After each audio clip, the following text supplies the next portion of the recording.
Hello, everybody. Thank you so much for joining us today for the Back2Basics workshop on the just transition and green economies. My name is Michelle, and I am going to be co-facilitating this session with Gabriel, who is Gabriel, ACA, in this call today.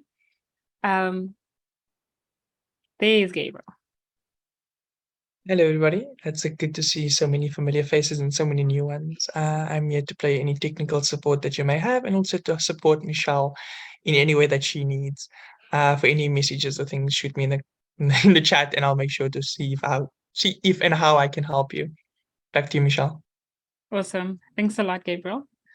Yes, I'm really excited about today's workshop because it really sort of tries to shed light on what the just transition actually is and what it means. So often we hear about the just transition in panel discussions and this and that and on the TV and on the news. And a lot of the times people don't, explain to us what it actually means. So we're going to try and figure out what that is today, and then also how it relates to green economies and what those are even, right? So from there, we're going to even figure out what circular economies are and why all of these different things are so important in the climate justice space, right? All right. Can we see my screen? Yes, we can. Awesome stuff. Cool. So today's workshop really is just on that, the just transition and green economies. We want to know what this means. We're going to explore a few ideas around this and a few definitions, and then we're going to get into a discussion, and then we'll take it from there. So yeah, I just really wanted to start with sort of giving a bit of a disclaimer about today's session and all of these sessions that we have that we call the Back2Basics workshops, right? They are essentially workshops that aim to get to the basics of something. So what does that even mean? How did we come about to sort of arriving at that concept? So concept around climate justice, climate change, and today the green economy and the just transition.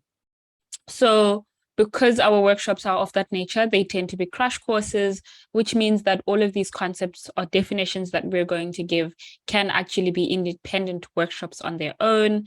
But I think in the interest of time, we can sort of give definitions and hope that it sheds a bit more light into what these things mean, especially in the spaces that we exist. So as we sort of explore a few of these concepts, welcome to pop a check-in in the chat, right? So what's your name? Where are you joining from? A feeling word, a word that describes how you're feeling right now and one thing that brought you joy this month. An example could be, hi, I'm Michelle and I'm joining from Cape Town, South Africa. I'm feeling joyful and I could be getting some much needed sun, or, could have got some much needed sun last week, that sort of thing. So please feel free to pop those things in the chat. So where you're joining from, feeling word, and one thing that brought you joy this month. Or you could simply just say, hello, I don't know, I'm joining from South Africa. That's also fine. Right. And so swiftly moving on, I think a lot of the times when we get into these spaces, we must have a little bit of context, right? And so that's what this section is about, just giving a little bit more context as to why we're here. So like I mentioned in the beginning, we've heard terms like the just transition, circular economy, climate reparations, even quite recently in protests and marches and a lot of global stages, the green economy, that have really been discussed in all of these spaces that we might even find ourselves in. The problem, though, is that they have become buzzwords, which means anyone can buzz with the word, It's cool to say green economy, or it's nice to be throwing circular economy into a conversation. But what does it mean for us in the climate and environmentalism spaces? And that's what we sort of want to figure out today. So these sort of terms often come up in spaces where we're talking social and climate justice, So again, in marches, in the news, on a segment around environmentalism. But now we really want to understand and explore the ways we can make our economies and future sustainable, because these terms literally are linked to the sustainability of our economies and ultimately life on Earth, or life as we know it. So there are also many different ways. This is just one.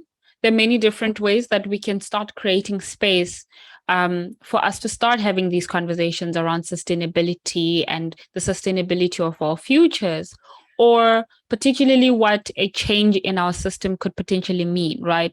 So a lot of the people, when they speak of system change, they are talking to, the change of the system that exploits people. So changing how we do business, changing capitalism, or maybe even completely eradicating it. So that could be, say, an example of what system change could mean for me and Gabriel. It could mean something different to them. But I think when we start with dialogues and workshops, it allows us to share ideas and build common ground and knowledge, and opens opportunities for all of us to imagine how we can contribute to creating that future that serves us all, and the future that is just and equitable. Again, equity really could mean different things for different people. Just could also mean different things for different people. But the goal is to find common ground, a place where we can all start building from, that ensures that we have a lot of the same or similar understandings of these topics. So before we really get into the crux of the matter, or the steak of the cabbage, I think it makes sense to, yes, I did say steak of the cabbage. Yes, I did. There are a few things that we should get out of the way. So the rules of engagement. The first is, if you do want to contribute, it'd be really great if you can raise your hand if you have a question. We saw in the chat that you could put a star. If you have, that's a different way of raising hands, right?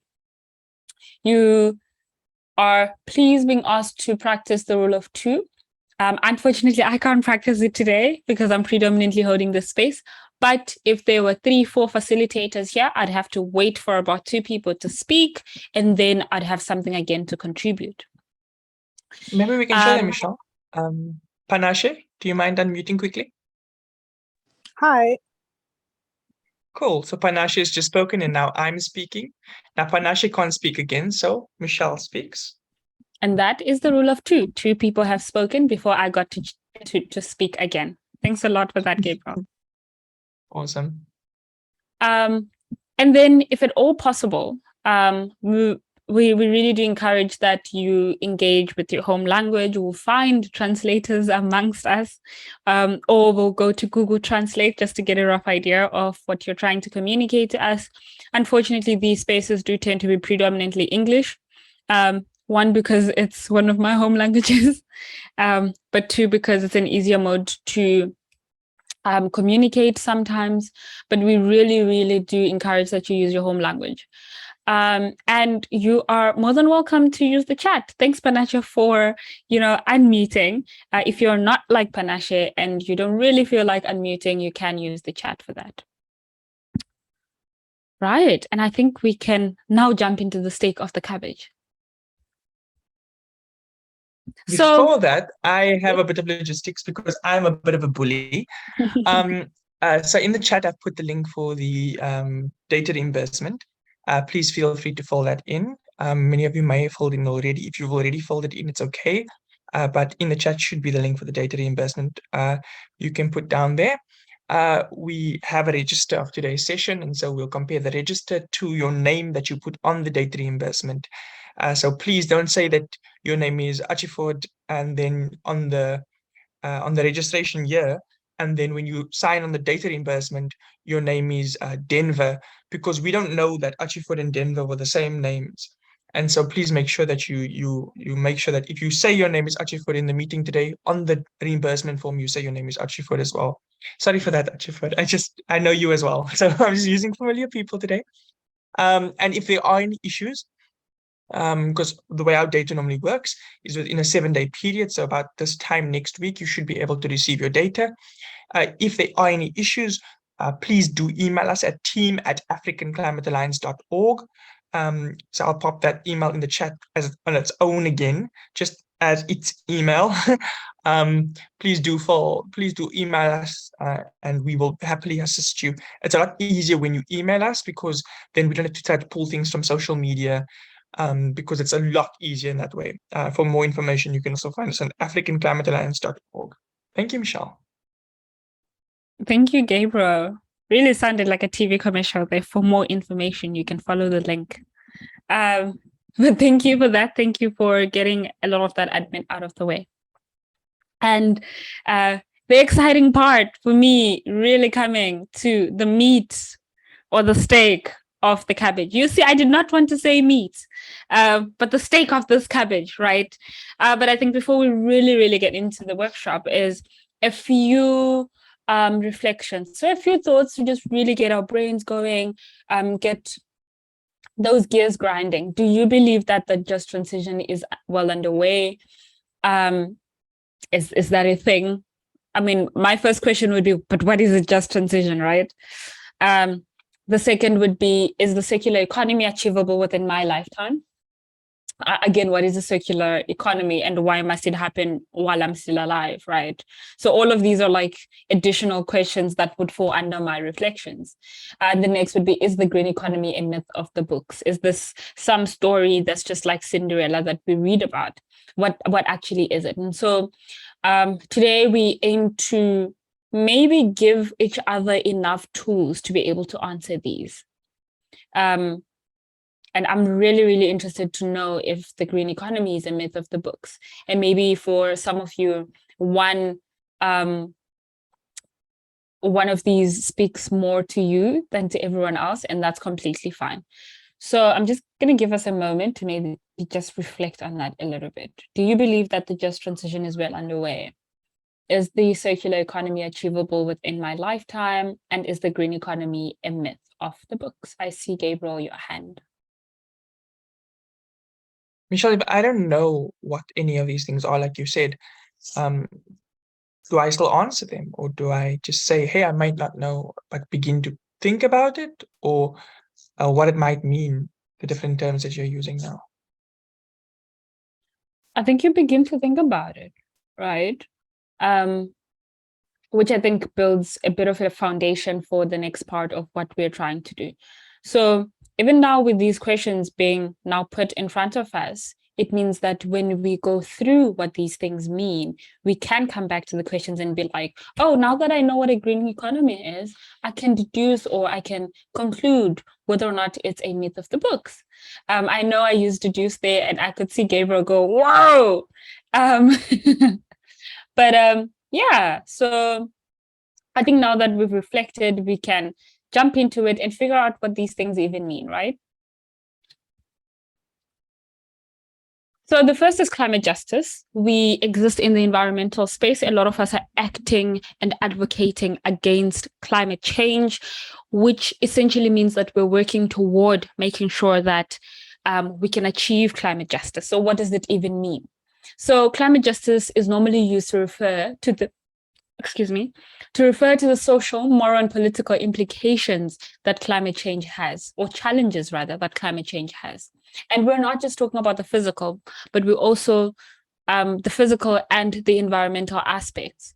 So we're really talking about all of the aspects of climate change, right? So economical, ecological, we're looking at the social as well. So when we start the conversation around climate justice, we must first acknowledge that different groups of people are affected in different ways by climate change. This is also something that I want to sort of ask from us when we also start the conversation around like the just transition and green economies, in that all these conversations, all these concepts and terms, they affect different people differently. So an example is that developing countries that are often called the global south. So Africa falls part of the global south. We know that they are not responsible for most of the greenhouse gas emissions that are responsible for climate change. However, we form part of the population that is suffering the consequences of climate change. However, at the same time, we have countries in the global north or developed countries that are not experiencing the same kinds of disasters. One country in the global north is Britain, and a few weeks ago there was, a slight increase in degrees. It was quite hot, I would say, but it was not as hot as other places on the planet have been. But it made like a global uproar.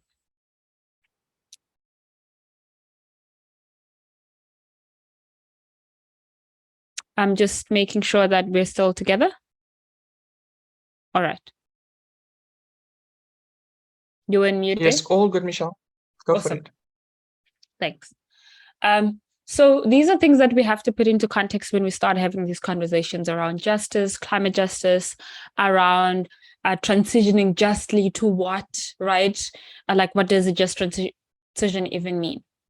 So when we speak about a society that is just, we are recognizing that that can only be born when we start to take apart the systems that have continued to oppress and disadvantage the majority of people, the same people who are having to experience harsh living conditions, especially when we're looking at it in the context of climate change, right?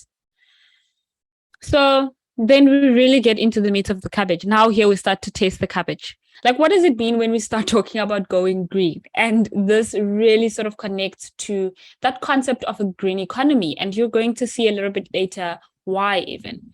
So when we speak about going green, we're essentially saying that this is a way of us to find us as people, right? To find a balance between the life that I lead as, a random person who lives in South Africa and the impact that life and my choices have on the planet. So one example, right? One really sort of interesting example is that I walk around with a water bottle so that I don't have to keep buying water from the store and having to discard those sort of plastic bottles of water. So that's one example. And while I go green or going green also means that I have to be mindful enough to help maintain ecological balance. So to make sure that when we speak about environmental justice or ecological restoration or making sure that the environment is protected, I am making sure that I contribute to that by trying to make sure that we can preserve the planet, again, protect the planet, its ecosystems, as well as its natural resources. So this is essentially what we mean when we speak about going green, or what is meant when a lot of people say, I've gone green. This is essentially what they are talking about. And then what really is meant by a just transition? What is it, and why is it relevant to us, right?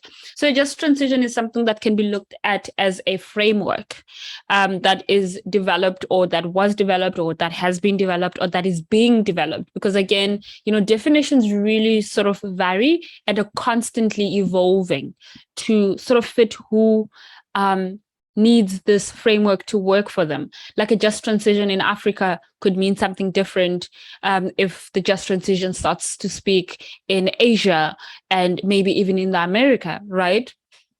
So it's a framework that was developed by the working class movement to include and outline a number of social interventions that are needed to ensure that everyone is protected when economies are shifting to models that prioritize fighting climate change and ensuring environmental justice is achieved. Gabriel?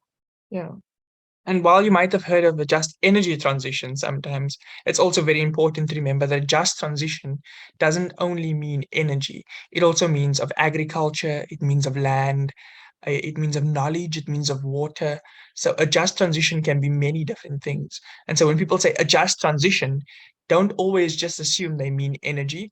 Don't only just assume they mean land or water. Maybe ask them a little bit more about it. Maybe they're talking about it in the broader space of things. Just transition, I'm sure Michelle will just talk about what it means in depth here, but it's that shift from one form of system to one that's more beneficial and sustainable. A just meaning justice, meaning equitable. Thank you, Michelle.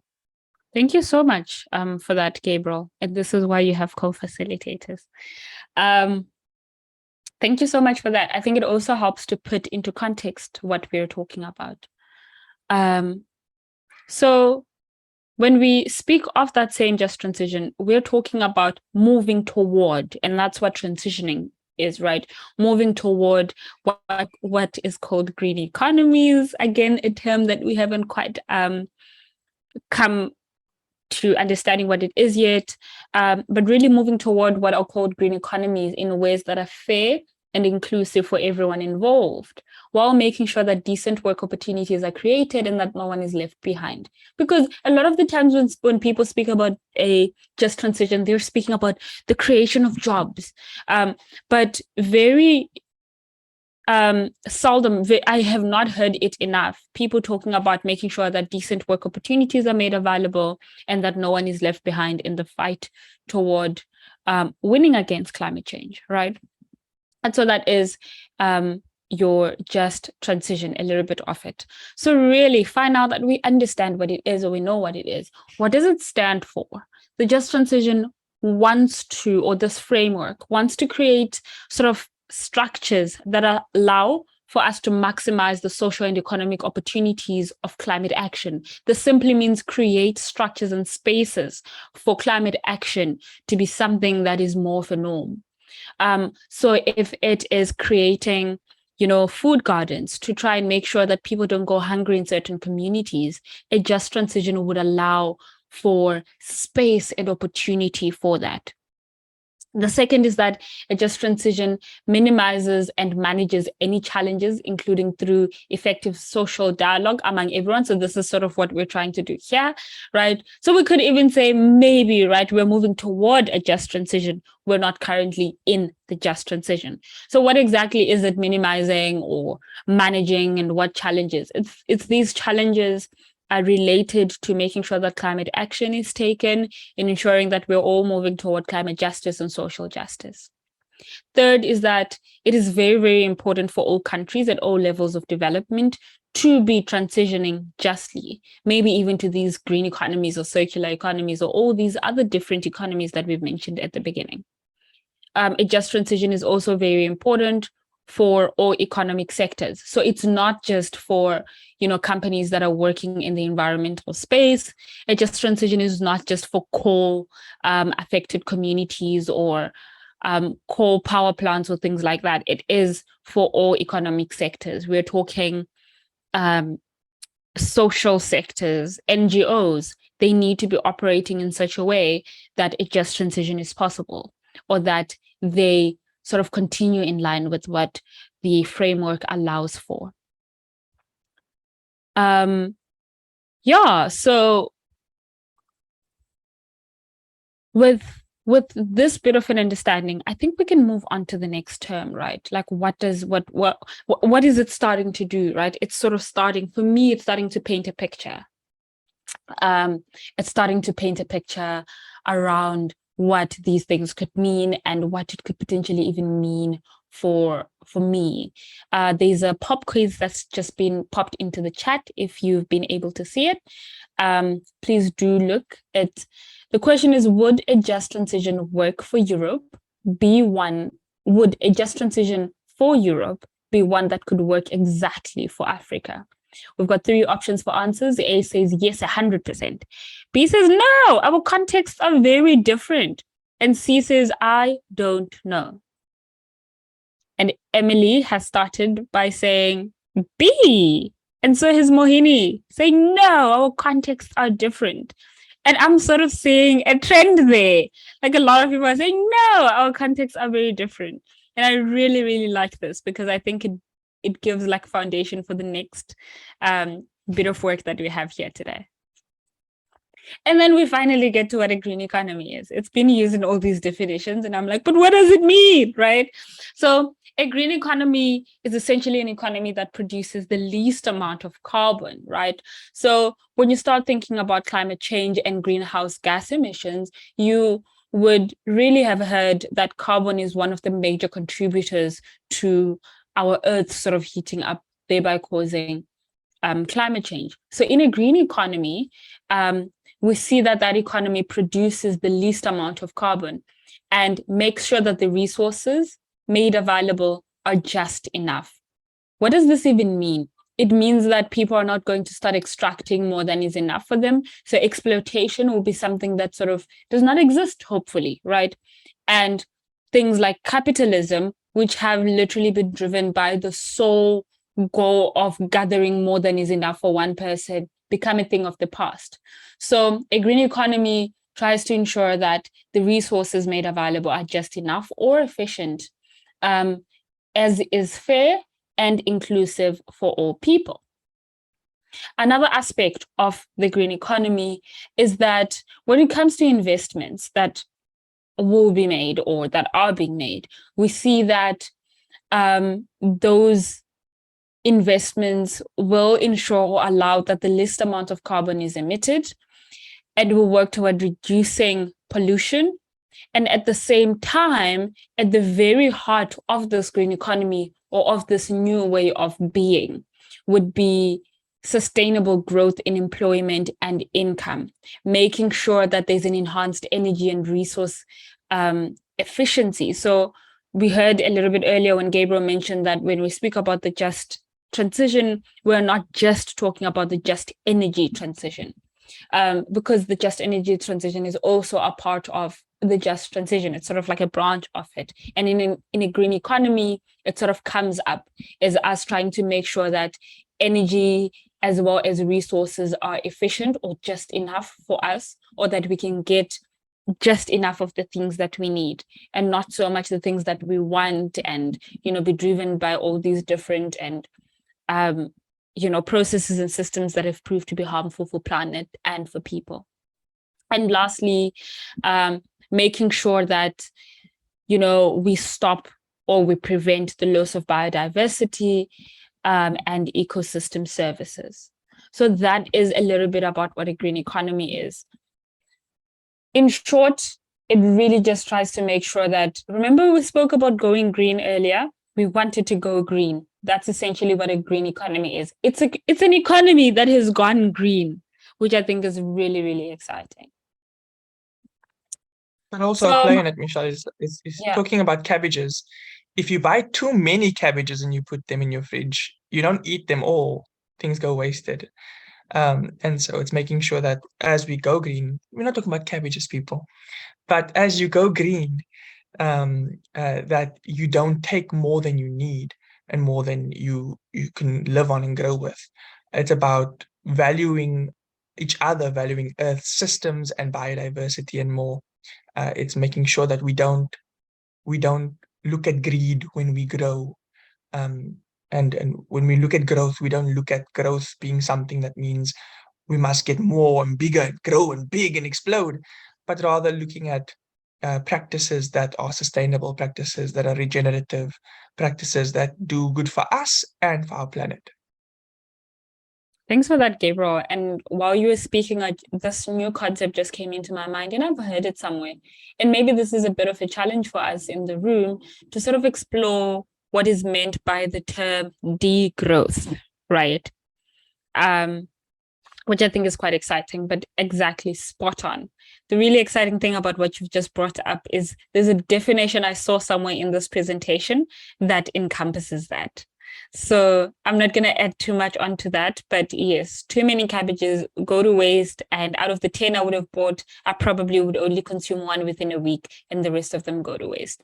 Whereas I could have just bought one and gone back to the shop and got another one when needed. So then we come to the circular economy and what it is, right? And this, I think, really just speaks a little bit to what Gabriel's point was about now. So I wish that I didn't have this on screen right now and would have asked what our thoughts around the circular economy were, but I thought about that late. So unfortunately, we're just going to have to jump into it. So when we speak about a circular economy, we are talking about a model of production and consumption. So producing things and consuming things, or taking things, or, buying things which involves making sure that materials and products stay in the pipeline for as long as possible. So in this consumption production pipeline as long as possible, and this is going to make sense when we sort of speak a little bit more about this. So in the same way, we are looking potentially within a circular economy, we're looking at products existing for longer and us making sure that we have less waste that is produced. What does it mean when, products exist longer in this, imaginary pipeline all of a sudden? It simply means that if this bottle stops to serve me, right, and there's a hole on the side and I can no longer put water in and run around with it, I could maybe repurpose the same bottle and start using it as a vase for flowers or dry flowers even, right? It means that I'm continuously taking something that would have otherwise been wasted in our current way of being, in our current economies that are linear and, aim to produce as much as possible because we are consuming as much as possible. So that's sort of a concept around what a circular economy is. So in practice, it really looks like trying to generate as little waste as possible, which can look like a product reaching the end of this life, like this bottle that would have had a hole, or maybe even several holes, so that it's not usable, or at least not in the original way it was sort of made for or meant for. But the material is being kept in the economy wherever possible. In my example, I said that I could potentially put dry flowers into this. And I've got a really, really cool project that I worked on a couple of years back that sits as a display in my room. And it's this sort of, let me show you because this is very exciting. I've always been looking for where I could showcase this. And I just need to unblur my background so you can see. This is what I worked in a couple of years ago. But for me, I just did not have, paint and things. So I thought, how best can I reuse these twigs that I picked from the side of the road? And I framed them and they look incredible. They just give my space a new depth that it didn't have before. So this is just like one example of what this could potentially look like. Yes, Gabriel. And a few others of like when we were growing up in school, sometimes many of us created rain sticks out of toilet paper rolls. We used to put rice or little sand pieces in it, and then we used to tape the ends and, make the rain sticks like that. Or you make shakers out of plastic bottles. Even back then, concepts of a circular economy were brewing in our mind. Some of us know the trick, and maybe I'm exposing myself here, but some of us know the trick of, if you have a plastic bag, you use the plastic bag for your hair when you're conditioning your hair. And so some of us know kind of using things until at the end of its lifespan. And then we use that same plastic bag for dirt, and then that plastic bag goes into. So things, are pushing to the end of their lifespan until a point where we can kind of continue to push. So yeah, just another example of things like in our childhood that we may have begun to do already. Absolutely. Thank you so much for that, because I think it also serves to show that these are not concepts. Remember, like at the beginning, we were like, oh, these myths, is this a myth? What is this even? And why are we bringing it up? It goes to show that these things have existed, it can exist, and are continuously existing. And maybe the thing that we really need to be doing is doing this at scale, at like sort of large, I don't know, I just don't have a synonym for scale, but like on larger platforms, for instance, doing it on a global landscape so that they can have the desired effect, or can have as many people really do this so that we can slow down our changing climate. So back to the circular economy, now that I've showcased my beautiful twig frame. The products that, we would have tried to keep in the economy wherever possible, they can then be used again and again and again, creating more value. In the case of a plastic bag, fine, it is a grocery bag, but we don't chuck it out after we've used it. We can create a shower cap from it. Or for others who are a little bit more creative than I am, could find other ways to do this, right? So these are just ways that circular economies really just sort of exist already in our lives, or rather circular not economies, circular practices can exist. And so this would just, be us trying to mirror it into our economies so that it can have a larger effect. And then we get to decarbonization. So this is exciting for me because I wanted to do the same thing with the circular economy, and then I don't know what happened. But with decarbonization, I'm maybe going to pause here and invite hand raises for you to maybe even put it in the chat. Like, what actually do you think is decarbonization?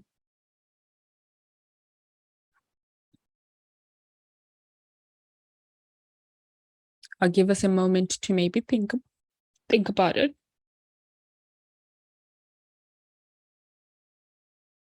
Right, Panashe, I do see your hand. You should be able to unmute now. Okay, thank you. For me, I think that decarbonization is a method of reducing the amount of carbon that gets emitted into the atmosphere. Sorry, could you repeat that Thank first you. one more time? Sorry. Okay, sorry. No, okay, let me speak a bit slower. So I think that decarbonization, is a way of reducing the amount of carbon that gets emitted into the atmosphere. Thank you. That is spot on. Is there anyone who could potentially have a different thinking around what Panashe has just shared?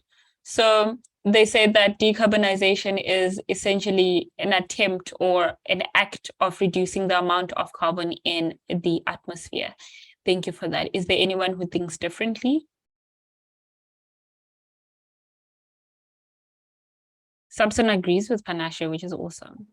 And it's just Samson. Yeah. Hello, guys. I didn't know how to. This system is new to me, and I don't know how to raise my hand or something like that.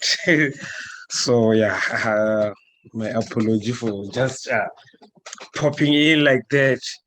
Yeah, but I yeah, I agree with the previous speaker, but there is a lot to it. Decarbonization, it means I have to consume less. I have to consume more of what I need than more of what I want. I don't need 7 suits, maybe 2 or 3 suits. They are enough. So it's decarbonization. For us, it has to be a change in lifestyle, a change in consumption patterns, if I can say that. Yeah. Thank you. I love it. Thank you so much, Jeffrey, for figuring it out. Because imagine you just scrambled to try and figure out how this happens, and then you didn't get it, and then it was like you would have to leave this workshop without having shared that amount of knowledge with us. So thank you for that. And absolutely agree. You don't need 7 suits. You maybe need 2 and different shirts underneath. So yeah, I think that's again like an extension of what decarbonization is. And I think you sort of opened up with that, which I think is great. We do have another, Anna says decarbonization is the reduction of carbon dioxide emissions through the use of low carbon power sources. I see a lot of agreements in the chat as well. Simon adds to say, actions such as reusing, recycling, reducing, etc. could all inform decarbonization. Wonderful. And then we have Titus saying it's the lowering of carbon dioxide emissions and increasing on carbon sinks, which I think is incredible. So thank you for sharing that, your thoughts, everybody who did share, thank you for that. And thank you guys for those who are still thinking about it. Thank you for having your thinking caps on. So now that I think we have a rough idea of what it means, or even like the spot on idea of what it means really, we just have a definition in the chat of what a carbon sink is. And it's anything that absorbs more carbon from the atmosphere than it releases them. We're looking at forests, we're looking at oceans. We're also looking at greenlands in Africa. We have a lot of greenlands. So those also act as carbon sinks. Thanks for that definition. And then, so simply put, it's a reduction of carbon, right? Where is the second part of the question? And I think that's a lot of what we heard. When we speak about decarbonization in the context of the green economy and the just transition, we're looking at transitioning or moving toward an economic system that sustainably reduces and compensates the emissions of carbon dioxide. So essentially what we've heard already, it's a system that lowers the emissions of carbon dioxide. It's also us really investing in making sure that we protect or preserve our carbon sinks. That's another thing. Because really the long term of this is to create a global economy that does not produce carbon, because we know that carbon is one major contributor to our changing climate, and we urgently need to decarbonize our ways of being, our economies, maybe even the ways in which we commute. We know that trains are awesome because a lot of them are electric, or the ones that are modern, a lot of them are electric and emit little to no carbon, which really is great. And we're currently seeing there is sort of like the rise of electric vehicles, although not completely the answer. I think maybe even a step in the right direction. We do have our reservations about electrical vehicles, right? But yeah, I think that's a little bit more on decarbonization. Trains are greater than cars, like greater than cars, and they are. Thank you, Gabriel.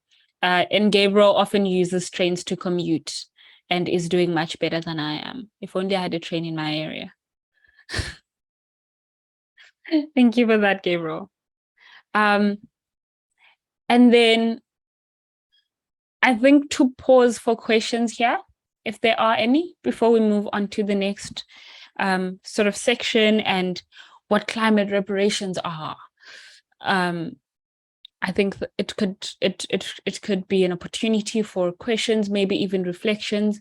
So again, inviting hand raises, stars in the chat, that sort of thing, and maybe roping Gabriel in on this one and finding out what their thoughts and feelings are right now. Yeah. So I'm feeling really happy to see that people are really kind of on top of understandings of what these concepts are already. I mean, it's not surprising because young people in this world, everyone in this group right now, are quite knowledgeable. We've heard the terms at least once or twice before. There's no doubt that we understand certain aspects of it. I'm also quite excited to kind of unpack things further as we go ahead in today's session.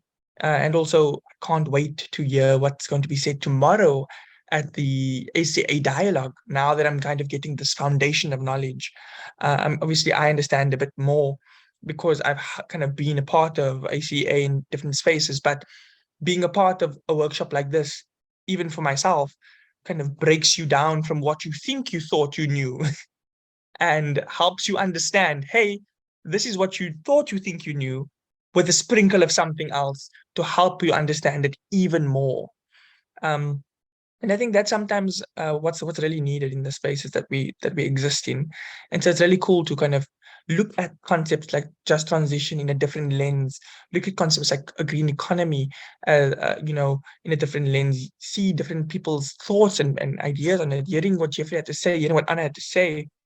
It really kind of helps open my mind and let me see things in a broader picture, in a broader space, which is really great. So yeah, that's in essence where I'm at right now, Michelle. I think it's really, really powerful to be a part of the conversation and discussion right now. I think it really kind of helps me understand, as someone who kind of is very involved in a lot of the advocacy and action of ACA, and the different projects that we do, you know, of like, cool, this is the kind of appetite there is for it.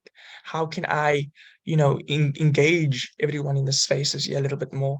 And I know that you and I, Michelle, will figure a way to do it. We'll figure a way to do it out, you know? But yeah, it's really, really awesome to see that. I'll also be looking at the chat to kind of echo any questions and comments. I see Asia saying, I think it entails practical ways to shun carbon emitting sources and embark on clean energy sources that prevent greenhouse effect. That's just a bit about what your question was prior, Michelle, regarding what decarbonization means. And then I also see in the chat as well, it says even trees act as carbon sinks, which is very true, which is why we've got to stop deforestation and many other aspects. I know that there are many people here that have told me in the past that in their communities, acts like deforestation, acts of waste and pollution, destroy those carbon sinks. And you know, now we understand, oh, that's a carbon sink. What do you mean that's a way of decarbonization? That's a way of fixing ourselves. And yet people are causing us to lose those spaces. It's really kind of like seeing the way that these things are practically impacting us. So yeah, Michelle, I think I'll pause there and I'll kind of reflect a bit more in the chat if I see it. But I'll also share a quick link. And I've been sharing a few links early on, but we've been like speaking about like waste as well earlier, and I was quite intrigued to hear a little bit about the waste aspect of things. Because I know that we had a workshop on that previously with a few people, someone from the city of Cape Town, one of ACA ambassadors, Happy Mbewe from Malawi, talking about waste. And so looking at the different spaces, looking at this idea of waste, about waste not actually being a thing. And then looking at what you were saying now about us using things until the end of its lifespan and then even further. And so I'll pop it in the chat if people care to, after today's session, have a look at the dialogue and the Back to Basics workshop on that, on waste. Obviously, we'll share all relevant links in a follow-up email. Cool. Thanks, Michelle. Thank you so much for that. I'm not going to add or take away from what you're saying, but just to really just come back to, I think, what we opened with at the beginning, to say that these terms literally can be workshops on their own. Like, I really would be interested to see and sort of understand how trees can act as carbon sinks, because I think those are important things, you know, that need sort of dialogues and workshops on their own, or really for us to create spaces where we can build common knowledge. And with that, I'm just really, really excited. And I want to say thank you to Archiford for launching us into the next bit of the session. And the question is on the just transition. And it is, what exactly does Africa need to do, given that the developed nations are not honoring their commitments, particularly the $100 billion pledge to facilitate the transition to green economies. And this is happening at a time when most of the developing nations have coal and oil reserves.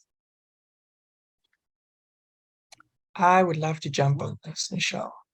Oh my gosh. I will, I know. And I was also kind of buzzing. What I'm going to do, though, I am going to end with coming back to you, Gabriel, and then just going through some of these reflections in the chat. So Charles says, steel, cement, and chemicals are the top 3 emitting industries and are among the most difficult to decarbonize because of economic factors, including low profit margins, capital intensity, and long asset life and trade. I am going to ask Charles, if you can at all in the chat, maybe expand more on what you're saying to us there. I understand that they are the most difficult, but what about the low profit margins or capital intensity or long asset life and trade? Does it make it a bit difficult to decarbonize? So I'm just asking for a bit more of an explanation. And then Emily says, thanks, Michelle, for the session. The reflection is that we need such platforms to break these buzzwords and customize definitions to our own context. That way it's easier to work toward climate action in every little way within our communities. Thank you so much, Emily, for that. And I think that that's exactly, I'm so excited that that's your reflection, because that really is one of the goals of these sessions, is that we want to understand this so that when we're working on the ground and doing grassroots organizing and, working, we really understand what these things mean to us.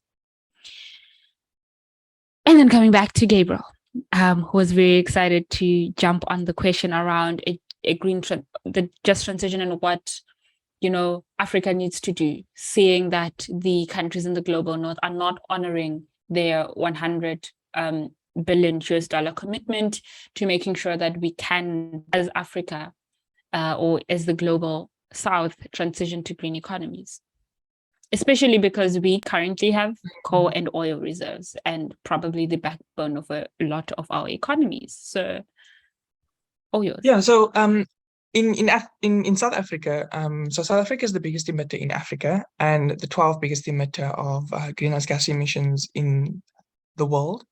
And this is mainly reliant on the fact that we are 89% or more reliant on a coal-fired power. And that's unfortunately where we stand and where we lay. So big thing of the question here of what exactly Africa needs to do, given developed nations not honoring their commitments of that. And so there's a two-pronged approach, and then a small third one that I'll tell you about secretly. The first pronged approach is we need to keep doing the best that we can to make our leaders act on what we need and what we say. We've put them in power for the most part. I know that many, Africa is a very complex space because some leaders have been put in place before us. Some are not going to leave anytime soon. Some are actually royals. And so the spaces are very difficult because sometimes we haven't, Michelle, you're laughing, but it's true. It's because some of the spaces aren't ones that where we can just say, hey, we demand you, because we all know how it works out when you tell someone we demand. So it's for us to stand united and try our best to build a groundswell from the bottom up, to show people that, hey, we actually need this to go forward.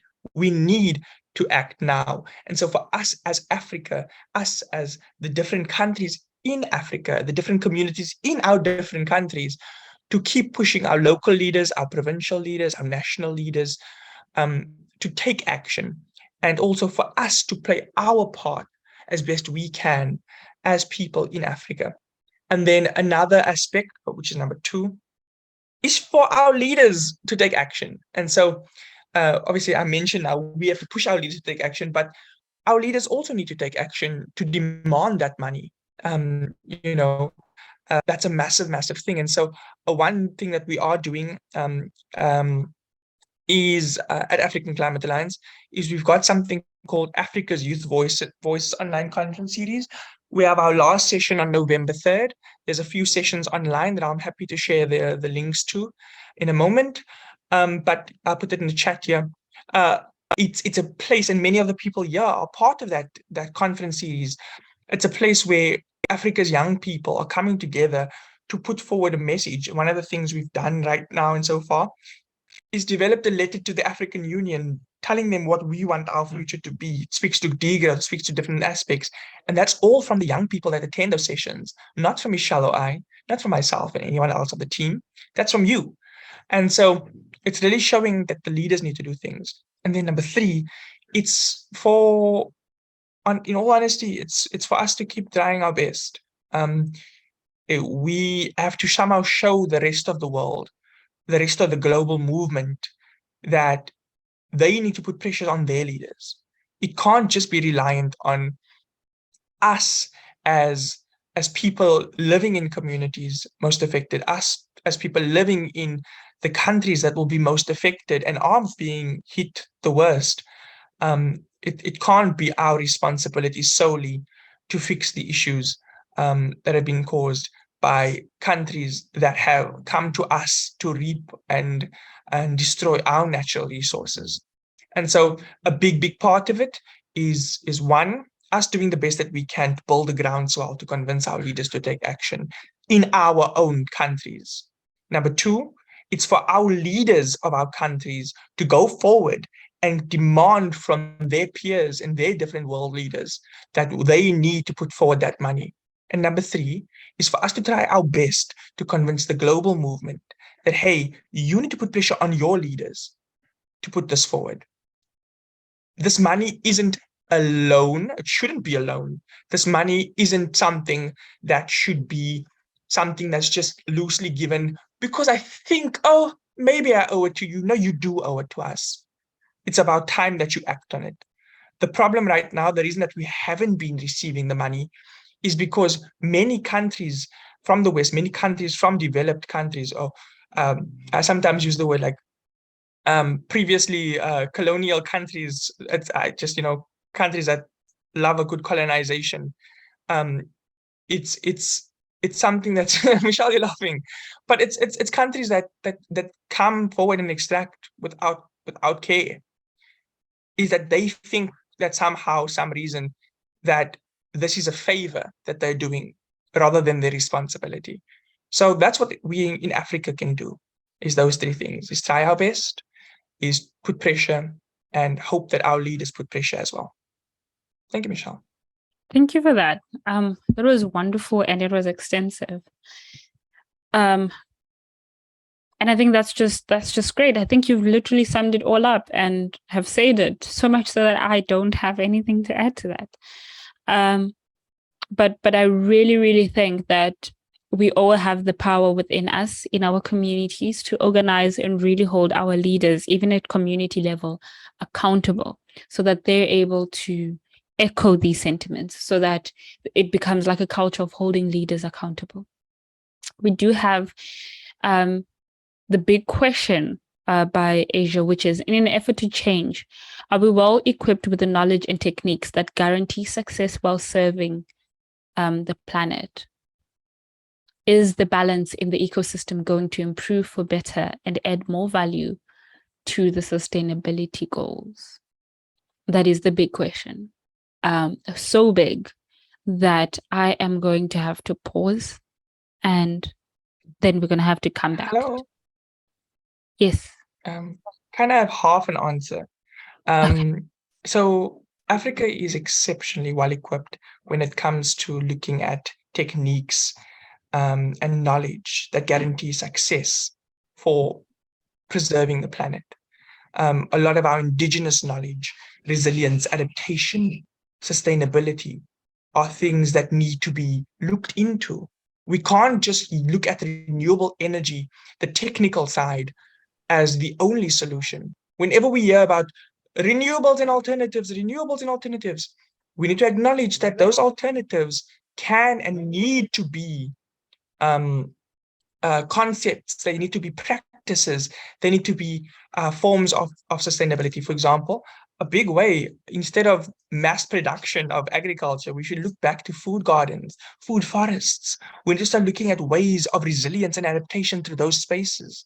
When it comes to conserving other spaces and animals and more, we need to look at what diets those before us practiced and had, so that we don't continue with this mass consumption of meat only as a main part of our diet, but rather as a balance, and then looking at other efforts as well. So when it comes, from what I can answer for right now, is that in an effort to change, Africa is well equipped and people are well equipped in relation to guaranteeing our success and serving our planet when it comes to techniques and knowledge, indigenous techniques and knowledge systems. Thank you, Michelle. Absolutely. Thank you. Thank you for that, and for sharing that. Emily, I do see your question, and I'm just going to pause on it for the next little bit, because I think that maybe let's sort of look at what climate reparations are and then come back and sort of figure out how to answer these questions, right? Yeah, so what are climate reparations? Just quickly, Michelle, it's Yes. just if your question isn't answered in today's session, the chat does get saved, and so we can email it to everybody as well. Yes, we can. Thank you for that. So climate reparations, and I think just by the questions that are being asked, we are sort of really just understanding what these are. But they are essentially a call for money to be paid by the countries in the global north also developed nations to countries in the global south as a means of addressing the historical contributions such as colonialism, industrialization, imperialism, capitalism, exploitation, all those different systems, those historical contributions that countries in the global north have made and continue to make. In fact, I don't actually think they should be called contributions. We should be calling them something else. These historical harms that countries in the global north have perpetuated or forced or, put forward toward climate change, or the climate continuing to rapidly change in such a way that it is a threat to us, as well as social injustice. So to rephrase that a little bit without using the word contribution, is that climate reparations are a call for money to be paid by the countries in the global north to the countries in the global south as a means of addressing the historical harms, such as historical systems which have harmed the global south, such as colonialism, industrialization, imperialism, capitalism, and exploitation, that countries in the global north have made and continue to make toward climate change and social injustice. Again, countries in the global north are also known as developed nations, and countries in the global south are also known as developed nations. So now, with the knowledge that we have about climate reparations, do we believe that climate reparations could serve to benefit the fight against climate change? If so, how? And if not, how too? We hear that, there's an addition by Emily, here we're coming back to it, to say the global north keeps increasing their consumption on fossil fuels while we are slow to use coal and oil for our economies. Should our best be showing the world what green economies are? And then Jeffrey has said climate reparations are a form of restorative justice, to which Gabriel has responded, restorative justice refers to an approach to justice that seeks to repair harm by providing an opportunity for those harmed and those who take responsibility for the harm to communicate about and address their needs in the aftermath of a crime. That's what restorative justice refers to. It means that I've wronged you. I'm going to facilitate or take steps to make sure that we can address those needs after these harms have sort of been caused or these crimes have been committed. So maybe pausing here for a minute and just thinking about this, feel free to add thoughts into the chat. Do we believe that climate reparations could serve to benefit the fight against climate change? How, if not, how to?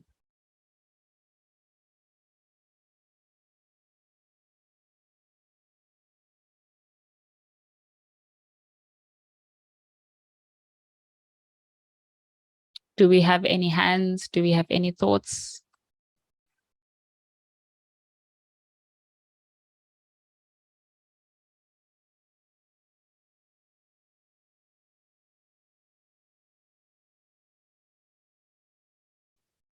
I do think that Gabriel partly answered this, right? When they were talking about how when these monies... Cool. Thank you, Jeffrey, for that. I'm going to come to you and give you the mic. But I do think that Gabriel partly answered this when they were talking about how this money that should be coming from the global north as part of restorative justice, as part of climate reparations, should not be in the form of a loan, right? It really should be money that is redirected to ensure that we can green our economies and develop as nations in the global south. Jeffrey, I am coming to you and giving you the mic. Feel free to unmute.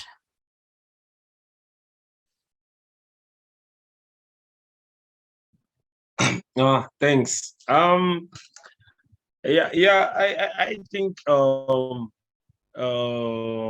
the money could help for you know, for the reparations. However, the money that will come as part of form of reparations must not come with us with condition to us with conditions, and and our attitude. Am I audible? Yes, you are. Okay, and our attitude towards the reparations must not be in a form of a dependency culture. The global north must pay reparations, and we must use those finances as in a way that we see it suitable, not without us following a certain theory or a certain path of saying for you to can achieve a just transition, this is what you have to do. No, we have to be independent in championing our own just transition. That's absolutely brilliant, Jeffrey. I think you've put it out very quite clearly. I love the no strings attached, because it's crucial that we can't assume that we'll sorry, there's just some noise at my window. We can't assume that that we'll get this money without them wanting something, but we should get this money without them wanting something in return.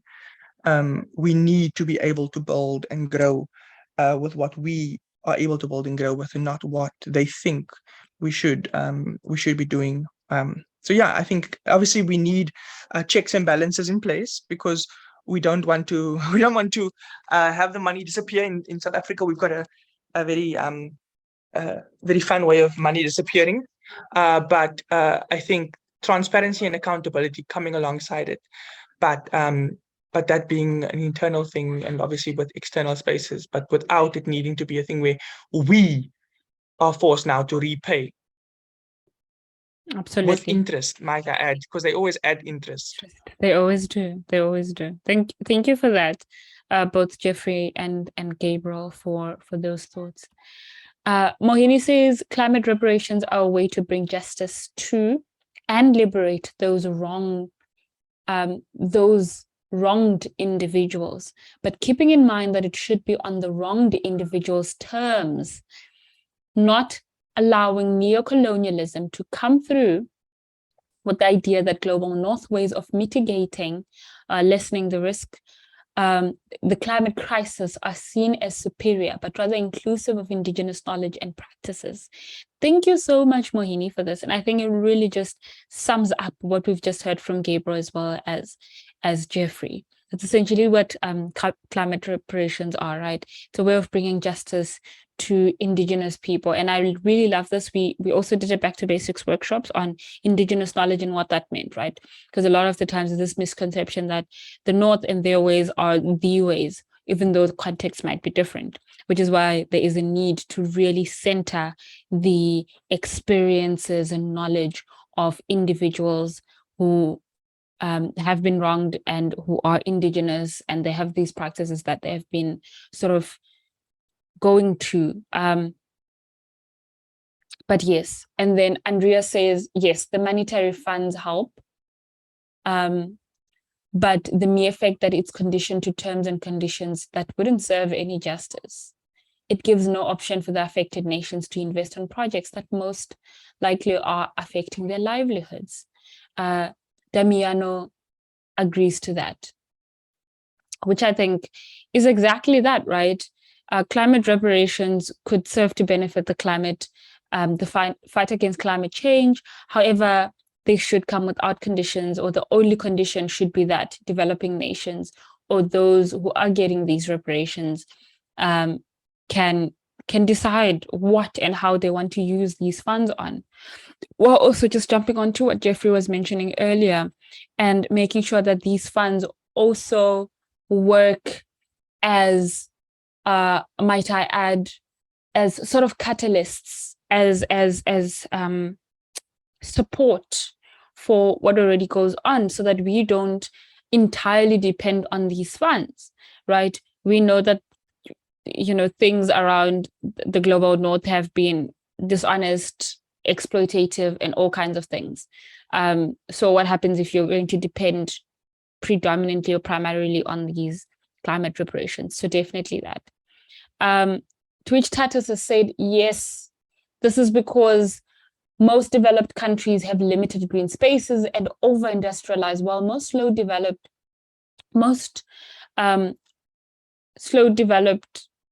have more green spaces. So the money is very important in maintenance and modification of climate, not only for low developed or developing nations, but also most developed nations as well. Thank you for that. So I think we do agree that climate reparations could serve the benefit against climate change, or the fight against climate change. But what I'm also hearing is that no, they wouldn't serve to benefit the fight against climate change if they come with terms and references and all of the terms and conditions. And then Archiford has an additional question to say, is it that those funds are conditional because of the fact that in most developing countries, they come as grants? That is a question that I currently don't have the answer to.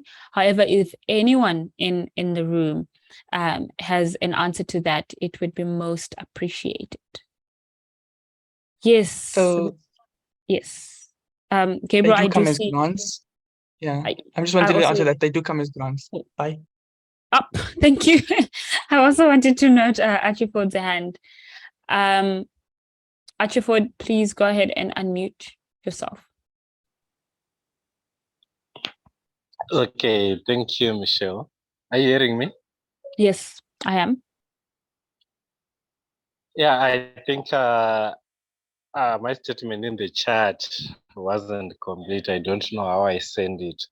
I was still typing.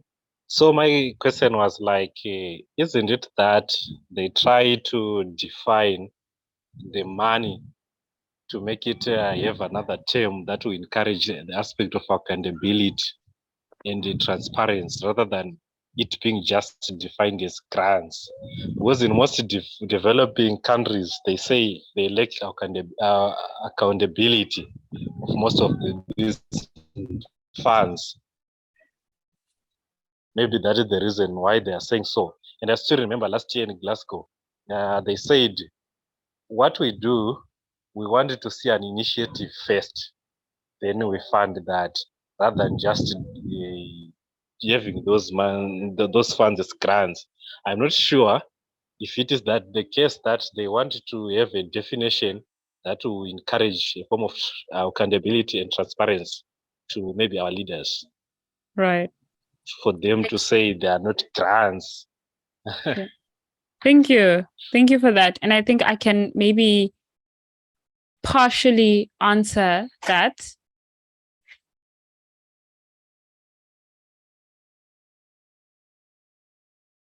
Don't worry, everybody. Michelle will be answering that. She would just big sistering quickly. But to kind of talk to what you're saying, Achiford, I think there's a deep possibility of that actually being the case. Factors of transparency and accountability are big needs when it comes to these monies. I think what you're saying about there needing to be a kind of plan and a set goal of how the money will be used is a definite need, and the way that they give it makes sense then in that case. But I also understand that we can't we can't keep looking at things as though, cool, now we're going to get this grant, but now it's a grant that comes with a loan or not a loan, but with interest. And then Michelle, if you don't mind, I'm going to pass tag to Karen, because Karen also is a bit of a kind of whiz person in the space. So Karen, go for it. No pressure, hey? Right? I was like, No, I just wanted to add that, I'm so torn about this question of conditionalities, because on the one hand, yes, our governments really could improve their track record as far as accountability and transparency are concerned. But on the other hand, there's a long history of money being granted by developed nations to developing nations. Sorry, those are really bad terms, actually. We should say, I don't know, I know somebody who says overdeveloped, as opposed to developed. But actually, I prefer saying high income and low income. Sorry, diversion. But yeah, there's a long history of, high income countries giving loans to low income countries on the basis of policy conditions, right? So we'll give you this money if you halve the payment to teachers. We'll give you this loan if you give hospitals less money because people should start paying for their own healthcare. We'll give you this loan if you stop investing so much in, railways. So, the structural adjustment programs are a very bitter experience of conditionality-based loans. The reason I'm kind of torn about it, and not torn about it, but I feel like there's a real question for us, particularly as South Africans, not the rest of the continent, to grapple with, is that we know that our government is itself torn over the need to decarbonize. So it's really like a beast with two heads, each pulling in a different direction. And, in that case, you can kind of, I don't know, it could be helpful, if a higher income nation that is giving a loan or a grant for the purpose of a just transition actually has a lever to ensure that we do indeed move away from coal, because it's actually an additional pressure on political decision makers to move down that path. So yeah, that's what I wanted to throw in there. right. Thank you for that. And for that reflection as well. Yeah, I think it is a lot to sort of like think about and how this sort of comes in and materializes into the real world. Like what are some examples of this? And I think you gave one really good example in the chat to say that most of the funds are also loans and not grants. In the South African context, we had an 8.5 billion rand deal that was paraded as, funds that were meant to, I think, if I'm not mistaken, it was for COVID-19 relief. However, only up to 3% of the 8.5 billion rand deal were grants, and the rest were loans. And then Kabonina says, I believe conditional grants do not make sense because sometimes grantors often do not have checks and balances in place to check those conditions as well. And then coming back to what Emily had said, that climate reparations for her goes beyond the money offered, but also asking colonizers to surrender what they took from us related to climate justice. For example, we have multinationals owning tracts of arable land, not practicing regenerative agriculture and pushing policies in their favor. And then coming to Mary, whose hand I see is up.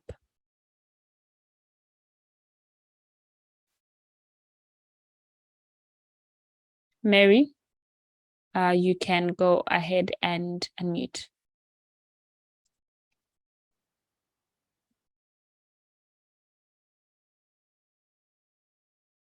Mary, are you still with us?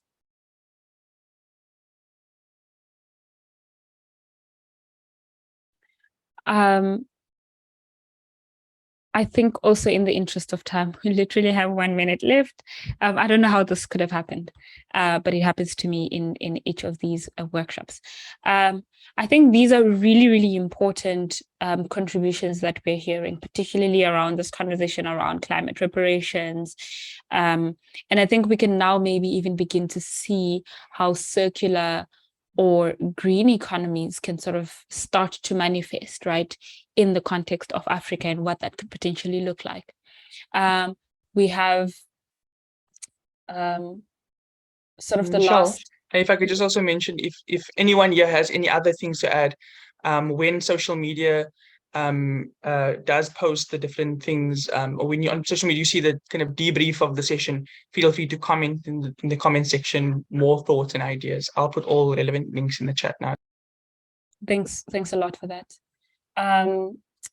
Karen says also the idea of grants is completely in opposition of the idea of reparations. It means very onerous reporting. So also using the 8.5 billion rand deal as an example, the money will be channeled via multiple institutions, around 30 maybe. You can now imagine you have to report to 30 different funders. It really is crazy. And so I think at this point, we're starting to sort of see what this is. And a bit sad, we must say goodbye to each other, but not yet, right? Climate justice is racial justice at the end of it all. So when we speak about climate reparations, we are talking about racial justice. When we are speaking about greening economies and creating circular economies, we're also talking about racial justice. When we speak about social justice, we're also talking about racial justice. So I just wanted to say this before we move into the actual end of the workshop, which is quite sad because I really don't like to say goodbye. But the gist of it is that our work needs for us to actively work toward dismantling harmful practices. For instance, making or giving the low-income nations, also called developing nations, also called the Global South, climate so-called reparations in the form of grants, because I think we've debunked that grants do not work and are actually counterproductive, right? So dismantling those sort of practices and needing us to constantly put in the work to decolonize these spaces that we exist in and work toward transitioning to a just and equitable future, which is very, very important, because I think the conversation around decolonizing these spaces really directly feeds into this creation of circular economies, green economies, a just transition, as well as this conversation around justice. I do also want to say thank you very much to everybody who contributed. Thank you for joining us for today's Back to Basics workshop. Sadly, we really must say goodbye. And we really want to say thank you very, very much for taking your Monday. You know, Monday is one of those days, but taking time out of your Monday and really just spending it with us.